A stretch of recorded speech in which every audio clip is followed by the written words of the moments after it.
Years ago, I heard John Ortberg, the pastor of Menlo Park Presbyterian Church out in California, heard him talking about non-traditional spiritual disciplines.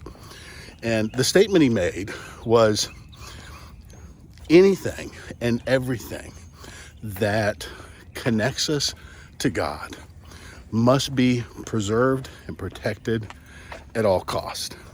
And I agree with that. I think that we are so unique in our personalities and our makeup and our likes and our dislikes that there are some things that may not fall in a quote unquote traditional listing of spiritual disciplines, things like prayer and meditation and fasting, silence and solitude, and lectio divina, spiritual reading, all these kind of things.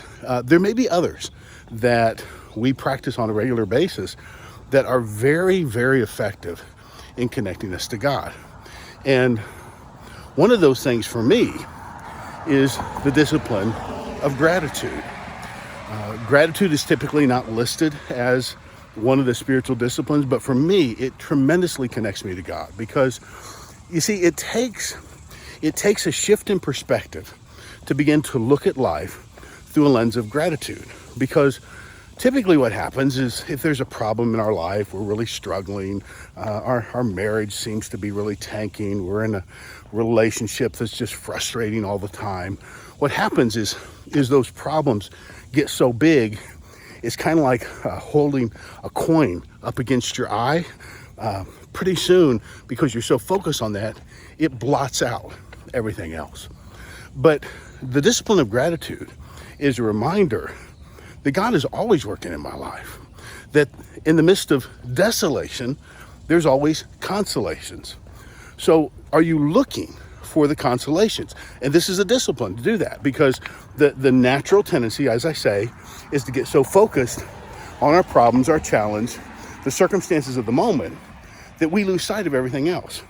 So the discipline of gratitude lifts my vision above those circumstances to say, yes, that is happening. Yes, that's real. Yes, I'm not denying that or ignoring that, but God is involved in my life.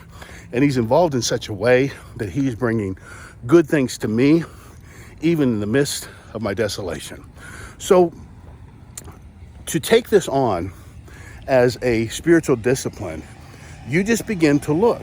You look for the consolations. You say, thus and so is happening in my life right now, but I can always count on this, or I can always see this, or I see God's hand in this. This is where we are actively seeking the hand of God every single day and giving him praise and thanksgiving for that. So no matter what you're going through today, why don't you try on the discipline of gratitude, and you might just find at the end of the day, your problems shrink back into perspective and you realize that God is still on the job. God bless. I'll see you again soon.